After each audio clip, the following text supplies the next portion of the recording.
সমস্যা হবে বলে কি আপনি মনে করেন কিনা? জি, ধন্যবাদ মার্টিন আপনাকে।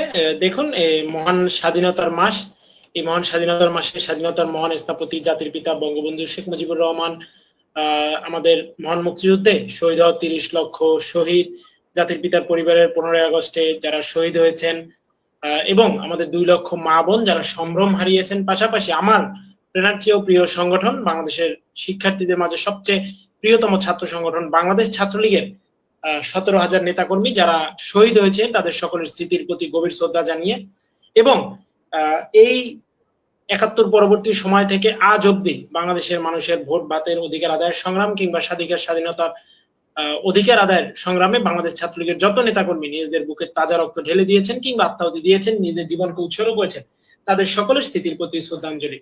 দেখুন, একটা খুব সুন্দর বিষয় আপনি অবতারণ করেছেন যে বৈষম্য বিরোধীদের নামে একটি নতুন ছাত্র সংগঠন এই প্ল্যাটফর্মের অধীনে তারা করেছেন। তাহলে একটি বিষয়, এবং তারা একটি রাজনৈতিক দলও কিন্তু তথাকথিত এনসিপি নাম দিয়ে তারা গঠন করেছেন। তো এর মধ্যে দিয়ে কি আসলে আমাদের কাছে এখনো তাদের মুখোশটি উন্মোচিত হয়নি যে তাদের আসল উদ্দেশ্য কোটা সংস্কার ছিল না, তাদের আসল উদ্দেশ্য ছিল বরং শেখ হাসিনার মতো একজন সফল রাষ্ট্রনায়ককে মেটিকুলাস ডিজাইনের মাধ্যমে রাষ্ট্র ক্ষমতা থেকে অবৈধ উপায়ে সরিয়ে তার জীবন নাশের হুমকি সৃষ্টি করে এই দেশকে পুনরায় সেই জঙ্গিবাদী রাষ্ট্রের দিকে ধাবিত করা এবং জঙ্গিবাদী রাষ্ট্রে পরিণত করা। এবং তারা যেই ছাত্র সংগঠন করেছে, আমরা মনে হচ্ছে এবং জাতির কাছে আজকে স্পষ্ট যে তাদের এই ছাত্র সংগঠনের মধ্য দিয়ে তাদের চাওয়া হচ্ছে আমাদের যে শিক্ষা প্রতিষ্ঠানগুলোকে 75 পরবর্তী সময় অস্ত্রের ঝনঝনানির মাধ্যমে দানবীয় অস্ত্রালয়ে পরিণত করা হয়েছিল, এবং সেগুলোকে পরবর্তীতে শেখ হাসিনার নেতৃত্বে বাংলাদেশ ছাত্রলীগ পুনরায় মানবিক বিদ্যালয়ে রূপান্তর করেছিল। আমাদের সেই মানবিক ধর্মনিরপেক্ষ মুক্তবুদ্ধি চর্চার শিক্ষা প্রতিষ্ঠানগুলোকে পুনরায় যেন তারা এক প্রকার ধর্মান্ধ গোষ্ঠী অভয়ারণ্যে পরিণত করতে চায়, এটাই কিন্তু আমাদের কাছে এখন প্রতীয়মান হচ্ছে। এবং আমরা বলবো যে এদেশের সাধারণ শিক্ষার্থীদের আবেগকে, দেশের সাধারণ শিক্ষার্থীদের মানসিকতাকে, দেশের শিক্ষার্থীদের যে চিন্তা চেতনা ধ্যান ধারণা ছিল সেগুলোকে এক প্রকার চিটারি করে, ফ্রডারি করে, 420 গিরি করে তারা কিন্তু তাদের ইমোশনকে কাজে লাগিয়ে তাদের রক্তগুলোকে রাজপথে ঢেলে দিয়ে মেটিকুলাস ডিজাইনের মাধ্যমে স্নাইপার দিয়ে এই শিক্ষার্থীদেরকে গুলি করে তাদের ইমোশনকে আবার কাজে লাগিয়ে শেখ হাসিনার বিরুদ্ধে ভরকে দিয়ে তারা এই কোমলমতি শিক্ষার্থীদের মধ্যে রাজাকার স্লোগানটিকে উস্কে দিয়ে ভুলভাবে উপস্থাপন করে তারা শেখ হাসিনার এই বিপত্তি ঘটিয়ে তারা কিন্তু আজকে আবারও শিক্ষার্থীদের এই ইমোশন নিয়ে খেলা করছে। এবং শিক্ষার্থীরা এখন বুঝতে পারছে যে আমরা আগেই ভালো ছিলাম, আমরা ভুল করেছিলাম, আমাদেরকে মেটিকুলাস ডিজাইনের মাধ্যমে ভুল পথে পরিচালনা করা হয়েছিল। এবং আপনি প্রশ্নের মধ্যে একটি লাইন বলেছেন, খুব সুন্দর একটি বিষয়, আপনাকে আনার জন্য ধন্যবাদ, যে আমরা আসলে এই বিষয়টি নিয়ে কোনো চ্যালেঞ্জ ফিল করছি কিনা। দেখুন, 1948 সালের 4 জানুয়ারি জাতির পিতা বঙ্গবন্ধু শেখ মুজিবুর রহমানের হাতে প্রতিষ্ঠার পর থেকে কিন্তু আজ অব্দি ছাত্রলীগ নিয়ে হাজারো ষড়যন্ত্র হয়েছে। এদেশে যখনই কোনো ধর্মান্ধ গোষ্ঠীর, দেশ বিরোধী গোষ্ঠীর, বাংলাদেশের লাল সবুজ পতাকা বিরোধী গোষ্ঠীর আস্ফলন হয়েছে, তখনই কিন্তু ছাত্রলীগের উপরে প্রথম আঘাত করা হয়েছে। এবার তাই এই ধরনের কোন ষড়যন্ত্র, কোন মপতন্ত্র, দেশবিরোধী শক্তির উস্কানি, দেশবিরোধী শক্তির ষড়যন্ত্র, দেশবিরোধী শক্তির হম্বিতম্বিতে আমরা বিন্দু মাত্র বিচলিত নই। কোন নিষেধাজ্ঞা থোড়াই কে আর বাংলাদেশ ছাত্রলীগ করে? কিসের নিষেধাজ্ঞা? একটি অবৈধ, অগণতান্ত্রিক, ফ্যাসিবাদী, দখলদার, গণহত্যাকারী মেটিকুলাস ডিজাইনের মাধ্যমে হাজার হাজার শিক্ষার্থীদেরকে জীবনকে বিপন্ন করে দেওয়া, লক্ষ লক্ষ ছাত্রলীগের নেতাকর্মীর শিক্ষার্থীদের শিক্ষা জীবন থেকে তাদের অধিকার কেড়ে নেওয়া। গণপ্রজাতন্ত্রী বাংলাদেশের সংবিধানে স্পষ্টত উল্লেখ রয়েছে শিক্ষার অধিকার সবার আছে। জাতিসংঘ সনদে শিক্ষার অধিকার বিষয়ে উল্লেখ রয়েছে। মানুষের 5টি মৌলিক অধিকারের অন্যতম হচ্ছে right of education. Nobody has the right two deprive any student from this. এই অধিকার তো কারণেই। তাহলে এই অবৈধ দখলদার জালিম ইউনূস কেন আজকে শিক্ষার্থীদের উপর এই জুলুম করছেন? এবং তার পেটোয়া বাহিনী হিসেবে, যেমনটি আমার সভাপতি ইতিমধ্যে উল্লেখ করেছেন, তার সেফগার্ড হিসেবে, তথাকথিত সেফগার্ড হিসেবে কারা ক্যাম্পাসে ক্যাম্পাসে এই ধরনের অস্থিতিশীল পরিবেশ সৃষ্টি করে চলেছে? কারা আজকে নেতাকর্মীদেরকে, শিক্ষার্থীদেরকে, আপনি তো পরে একটি সংগঠনের নেতাকর্মী, আগে তো আপনি একটি শিক্ষা প্রতিষ্ঠানের শিক্ষার্থী, সেই ক্ষেত্রে কারা আজকে আমার এই শিক্ষার্থীদেরকে, আমার এই ভাইদেরকে, আমার এই বোনদেরকে, আমার এই বন্ধুদেরকে, আমার এই অনুজ অগ্রজদেরকে শিক্ষার অধিকার থেকে বঞ্চিত করছে এই বৈষম্য বিরোধীদের নামে একটি প্ল্যাটফর্ম করে, যেটি এখন শিক্ষার্থীদের থেকে সম্পূর্ণরূপে বিচ্যুত, এই তথাকথিত প্ল্যাটফর্ম করে, তথাকথিত ছাত্র সংগঠন করে, তথাকথিত রাজনৈতিক দল করে তারা সারা দেশে আজকে এই অবস্থা কায়েম করেছে। আজকে শিক্ষা প্রতিষ্ঠান তো এক কথা, আজকে কোথায় মানুষের নিরাপত্তা? আজকে যেই শিক্ষার্থীটি হয়তোবা তাদের মেটিকুলাস ডিজাইনে পড়ে ভুল বুঝে এই আন্দোলনে গিয়েছিল, সে কি তার বুকে হাত রেখে বলতে পারে যে তার বাবা বাজারে যাওয়ার সময় আগের মতো পর্যাপ্ত পয়সা নিয়ে বের হয়? তার মা তার মায়ের গলার সোনার চেইনটি, তার মায়ের হাতের যে বালাটি, তার মায়ের আঙুলের যে রিংটি, সেটি পরে, কানের দুলটি পরে সে বের হচ্ছে? হচ্ছে না। সেই শিক্ষার্থীটিও আজকে ভাবছে যে কি ভুল আমি করলাম, কি ভুলে আমি এই সাপের বিষ নিজের গলধর্ক করলাম, কেন? সেও আজকে অনুতপ্ত, বুঝতে পারছে হয়তোবা তাদের এই মবতন্ত্রের কারণে, তাদের এই সন্ত্রাসের পরিবেশের কারণে, তাদের এই জঙ্গিবাদী পরিবেশের কারণে সে কথা বলতে পারছে না। কারণ সে দেখছে যে এই কোন বাংলাদেশ আমি আন্দোলন করে আনলাম, এই কোন বাংলাদেশে কোন মবতন্ত্রের মধ্যে আমি পড়লাম যে আমার মা আজকে ঘরের বাইরে নিরাপদ না, আমার বাবা আজকে বাজারে যাওয়ার সময় পর্যাপ্ত টাকা নিয়ে যায় না ছিনতাইয়ের ভয়ে, আজকে আমি বাসায় ঘুমাতে পারি না ডাকাতের ভয়ে, আজকে আমার বোন ধর্ষকের ভয়ে, রাস্তায় যে কোনো প্রকার ইফটিজিং এর ভয়ে কিংবা বাজে কথা শোনার ভয়ে বের হতে সে ভীত সন্ত্রস্ত বোধ করে। সেই শিক্ষার্থীটিও কিন্তু আজকে চিন্তা করছে। সুতরাং আমরা বলতে চাই, সারা দেশের মানুষ আজকে বুঝতে পেরেছে, সেদিন খুব বেশি দূরে নয় যেদিন মানুষ গর্জে ওঠে, ফুঁসে ওঠে এই দখলদার পেটোয়া বাহিনীদেরকে দেশ থেকে চিরতরে বিতাড়িত করে বাংলাদেশকে পুনরায় গণতন্ত্রের পথে সূচিত করবে এবং বাংলাদেশকে পুনরায় স্বাধীনতার সপক্ষ শক্তির নেতৃত্বে যে পথ চলা অব্যাহত ছিল সেই পথেই আবার পরিচালনা করবে। সেদিন কিন্তু বেশি দূরে নয়। এবং সেই ধরনের ভূমিকা, সেই ধরনের অ্যাক্টিভিটিতে আমরা ছাত্রলীগকে দেখবো কিনা এই বিষয়ে আমরা একটু পরে আলোচনা আসলে আসতে চাইছি। ইনান বললেন এবং সাদ্দাম আপনিও বললেন মৌলবাদী বিষয়ের কথা, উনি বললেন ধর্মান্ধ অনেক মানুষজনকে দেখা যাচ্ছে, কথিত রয়েছে এবং আমরা বিগত 6-7 মাস যাবৎ শুনছি যে অনেকেরই এটা একটা অভিযোগ যে ছাত্রলীগের বিভিন্ন পর্যায়ের নেতৃত্বে প্রতিক্রিয়াশীল মৌলবাদীরা ছদ্মবেশে ঢুকেছিল। আমরা কখনো এরকম টার্ম শুনেছি লুঙ্গির তলে, কখনো শুনেছি হেলমেট বাহিনী, মানে এরাই বিভিন্ন সময় হেলমেট পরে বিভিন্ন অপকর্ম করেছে বলে মনে করেন অনেকে। ভবিষ্যতে, আমি এখনের কথা বলছি না, ভবিষ্যতে সংগঠনের নেতৃত্ব নির্বাচনে কৌশলগত কোনো পরিবর্তন আপনারা আনবেন কি? দেখুন, এই সমস্যাটি তো অবশ্যই আমাদের সংগঠন ফেস করেছে।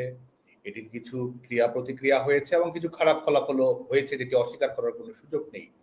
এবং এই প্রবণতাটাই আমরা বাংলাদেশের ছাত্র রাজনীতির বাস্তবতায় যদি দেখি, যেটি আমরা বারবার বলেছি, বিশেষ করে স্বাধীনতা বিরোধী মৌলবাদী যুদ্ধাপরাধের দায়ে অভিযুক্ত সংগঠন ইসলামী ছাত্র শিবির, এটি তাদের একটি কর্মকৌশলের অংশ, যেটি আমাদের জবানবন্দিতে নয়, তাদের বয়ানে আমরা জেনেছি এবং সেটি প্রমাণিত। সেটি হচ্ছে যে তারা ইন্ট্রান্স ইন ডিসগাইজ, এক ধরনের অনুপ্রবেশের মাধ্যমে ছদ্মবেশ ধারণ করে অন্যান্য সংগঠনের অভ্যন্তরে কর্মকাণ্ড পরিচালনা করা, যেটি তাদের একটা সাংগঠনিক বৈশিষ্ট্যই বলা যায়।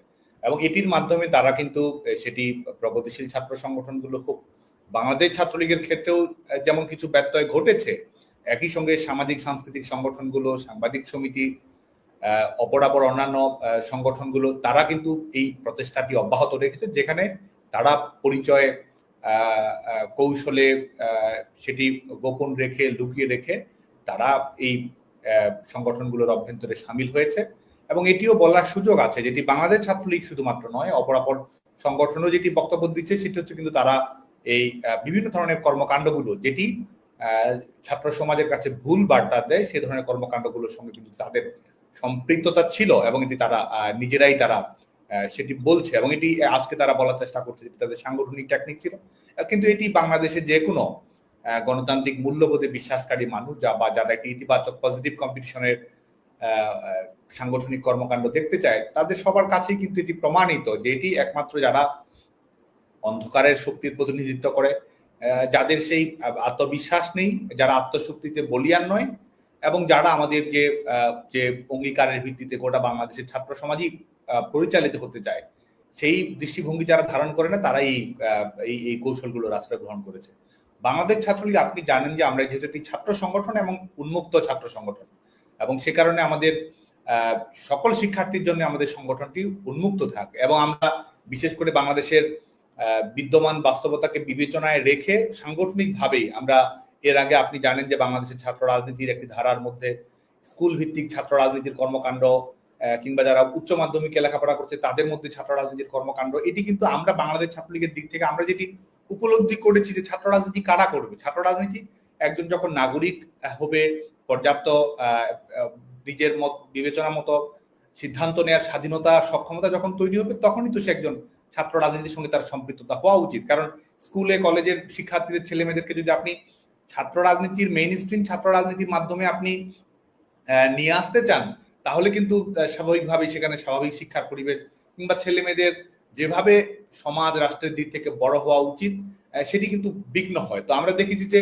বাংলাদেশ ছাত্রলীগ সেভাবেই কিন্তু আমাদের বিশ্ববিদ্যালয়গুলোতেই মূলত আমরা কর্মকাণ্ড পরিচালনা করেছি, কলেজগুলোতে আমরা কর্মকাণ্ড পরিচালনা করেছি। 18 বছরের অধিক যারা রয়েছে তাদেরকে কেন্দ্র করে আমরা বাংলাদেশ ছাত্রলীগের কর্মপ্রয়াস সাজিয়েছি। বিপরীতে আমরা দেখেছি যে বিশেষ করে এই নিশ্চিত এই যে মৌলবাদী সংগঠনগুলো, তারা তাদের কর্মকাণ্ডের ব্যাপ্তি কিন্তু এটি প্রচারিত করেছে। তার মানে শিক্ষার্থীদের মঙ্গল নয়, আপনার শিক্ষা জীবন নিয়ে তাদের কোনো ভাবনা নেই, আপনি তাদের কাছে গিনিপিগ, আপনি তাদের কাছে পলিটিক্যাল আইটেম, আপনি আপনার ব্রেইন ওয়াশ করে গিনিপিগ হিসেবে ব্যবহার করে তাদের ফায়দা নিয়ে আসা, এটি কিন্তু তাদের মূল লক্ষ্য ছিল। এবং সেই কাজটি তারা এখনো অব্যাহত রেখেছে। এবং বাংলাদেশ ছাত্রলীগ আমরা উন্মুক্ত সংগঠন হিসেবে আমরা যেটি করি, আমরা যেমন শিক্ষার্থীদের যে বৃহত্তর আমরা সংগঠন করি ছাত্র রাজনীতি, তো এটি তো স্টুডেন্ট অ্যাক্টিভিজম। আপনি তো আর সবার প্রথম প্রচেষ্টা সেটা তার ভালো মানসম্মত একটি শিক্ষা জীবন চায়, ভালো ক্যাম্পাস লাইফ চায়, ভাইব্রেন্ট ক্যাম্পাস লাইফ চায়, যেখানে সে স্কিলড হতে পারবে, যেখানে ওয়ার্ল্ড এডুকেশন ম্যাপে আমাদের শিক্ষা প্রতিষ্ঠানগুলো জায়গা করে নেবে, ছেলে মেয়েদের লেখাপড়া ইন্ডাস্ট্রির সঙ্গে একাডেমির সম্পর্ক থাকবে, ছেলেমেয়েরা তো এটি চায়। তো আমরা যেটি দেখেছি যে এই বাস্তবতায় শিক্ষার্থীদের প্রত্যাশাকে না ভেবে নিজেদের যে উগ্রবাদী কর্মকাণ্ড পরিচালনার প্রচেষ্টা আছে সেটাকেই তারা প্রাধান্য দিয়ে কর্মকাণ্ড সাজিয়েছে। উন্মুক্ত সংগঠন হিসেবে আমরা সকল শিক্ষার্থীকেই স্বাগত জানিয়েছি, কারণ শিক্ষার্থীদের মঙ্গল নিশ্চিত করে আমাদের মূল লক্ষ্য হয়ে থাকে ক্যাম্পাসে শিক্ষার পরিবেশটি ভালো রাখা, সেটি আমাদের মূল লক্ষ্য হয়ে থাকে। একই সঙ্গে সাংগঠনিক রাজনীতিতে অন্তর্ভুক্তির ক্ষেত্রে আমরা যদি মনে করি যে আমাদের স্ক্রিনিং প্রসেসটি অবশ্যই আমাদের আরো আধুনিক করতে হবে। আমাদের স্ক্রিনিং প্রসেসটিতে যেন এই উন্মুক্ত সংগঠনের যে স্বাভাবিক প্রক্রিয়া, এটির সুযোগ নিয়ে কেউ যেন অনুপ্রবেশের দরজাটি যেন আমরা বন্ধ করে দিতে পারি, এবং এক ধরনের জবাবদিহিতামূলক পরিবেশ যেন আমরা সাংগঠনিক কাঠামোতে নিয়ে আসতে পারি, সেটা আসলেই গুরুত্বপূর্ণ। এবং আমরা মনে করি যে বাংলাদেশ ছাত্রলীগ তার অভিজ্ঞতার আলোকে, প্রত্যাশার আলোকে এবং অবশ্যই একটা উন্মুক্ত সংগঠনের চরিত্র বজায় রেখে এই সমস্যাটির সমাধান সামনের দিনে হবে এবং এই সমস্যা কাটিয়ে ওঠা সম্ভব হবে। আরেকটি বিষয় সেটি হচ্ছে যে বাংলাদেশ ছাত্রলীগ, আজকেও আমরা বলছি, বাংলাদেশ ছাত্রলীগ কোনো অবস্থাতেই কোনো ধরনের গোপন কার্যক্রম পরিচালনা করে না, করবেও না। এই ধরনের সাংগঠনিক সিদ্ধান্ত বাংলাদেশ ছাত্রলীগ কখনো যাবে না। এই দখলদার ইউনূস সরকার বাংলাদেশ ছাত্রলীগকে নিষিদ্ধ করেছে, যে সরকারের নিজের আইনগত ভিত্তি নেই, তারা যখন নিষেধাজ্ঞার দোহাই দেখায়, সেটা বাংলাদেশের ছাত্র সমাজের কাছে সেটির কোনো যৌক্তিক, নৈতিক কিংবা আইনগত কিংবা রাজনৈতিক কোনো ভিত্তি থাকে না।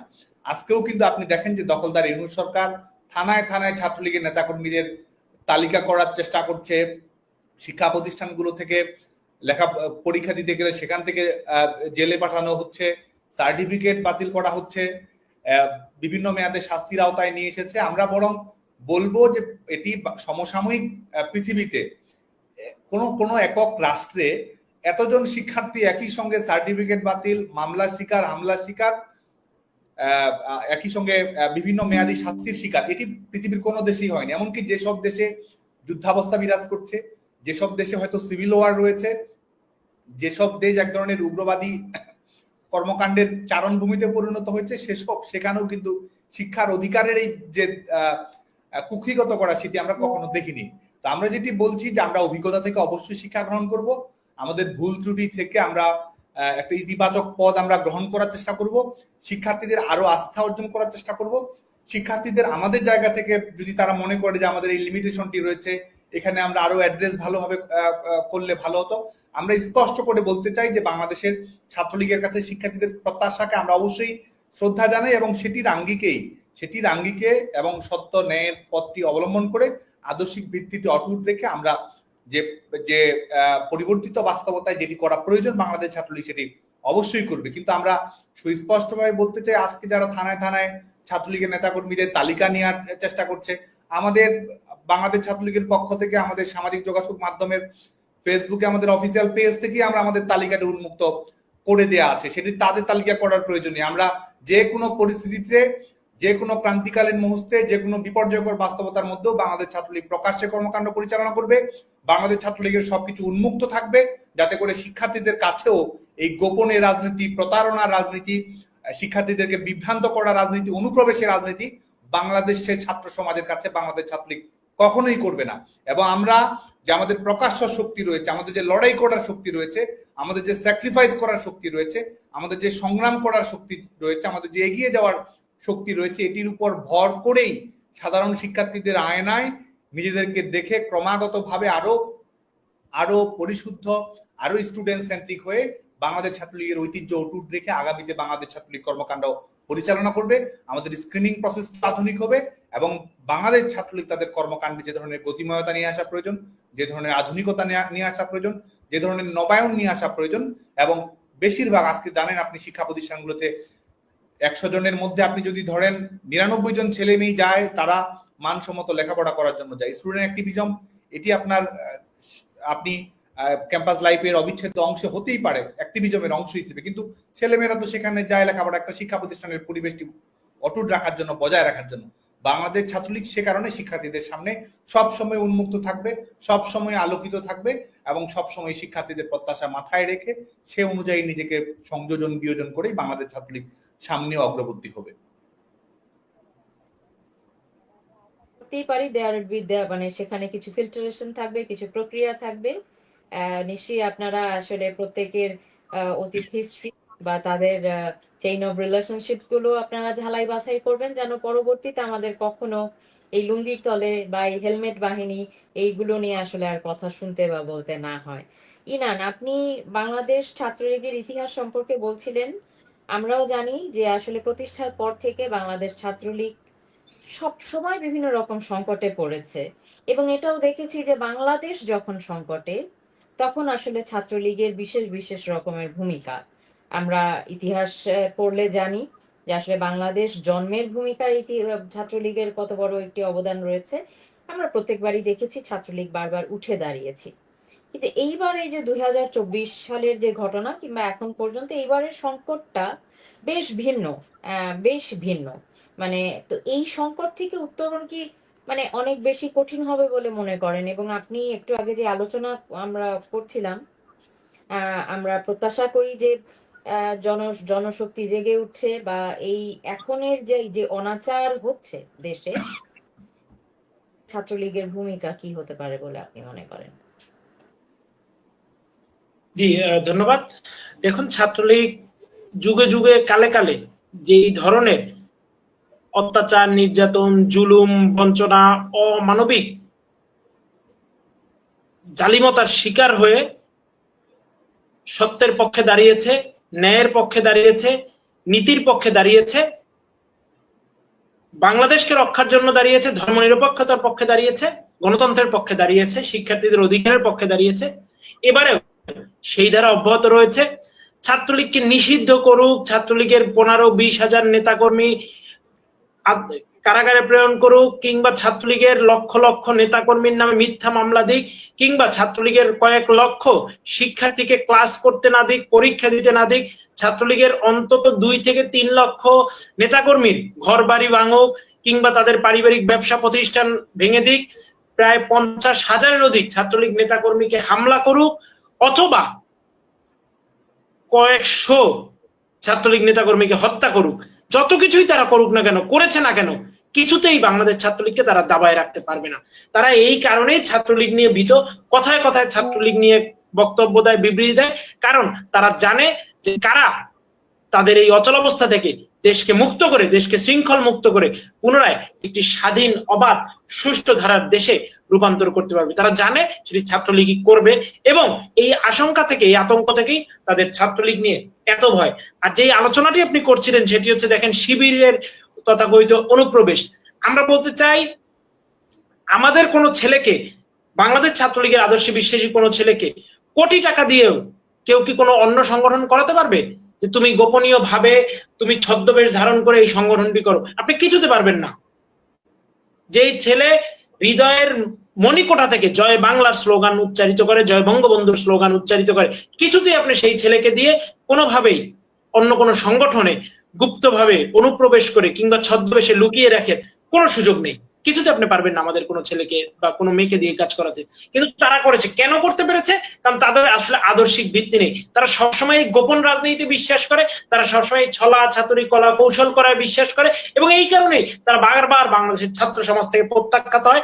এই কারণে বাংলাদেশের ছাত্র সমাজ বারবার তাদেরকে ফুল স্টপ দেখিয়ে বোঝানোর চেষ্টা করে যে তোমরা যেই ধরনের ধর্মান্ধ, মৌলবাদী, উগ্রবাদী এবং গোপন রাজনীতির বীজ বাংলাদেশের ছাত্র সমাজের মাঝে বপন করতে চাও, সেটি বপন করার মতো উর্বর মাটি তোমাদের এই বাংলাদেশে তোমরা কখনোই পাবে না। বরং এই বাংলাদেশে ছাত্র সমাজ সবসময় দিন শেষে এটাই প্রমাণ করে যে তারা বাংলাদেশ ছাত্রলীগের যে শিক্ষার নীতি রয়েছে, শান্তির নীতি রয়েছে, প্রগতির নীতি রয়েছে, উন্মুক্ত ছাত্র রাজনীতির নীতি রয়েছে, ধর্মনিরপেক্ষ ছাত্র রাজনীতির নীতি রয়েছে, মুক্ত বুদ্ধি চর্চার শিক্ষা প্রতিষ্ঠান গড়ার যে নীতি রয়েছে, অস্ত্রের ঝঞ্ঝারানি মুক্ত শিক্ষা প্রতিষ্ঠান গড়ার যে নীতি রয়েছে, নারী পুরুষের ছেলে মেয়ের ভেদাভেদ বিহীন শিক্ষা প্রতিষ্ঠান বিনির্মাণের যে নীতি রয়েছে, সেই নীতিতেই দিন শেষে বাংলাদেশের ছাত্র সমাজ অটুট থাকে, অটল থাকে, এবং সামনের দিনেও আমাদের সেই ধারায় অব্যাহত থাকবে বলে আমরা বিশ্বাস করি।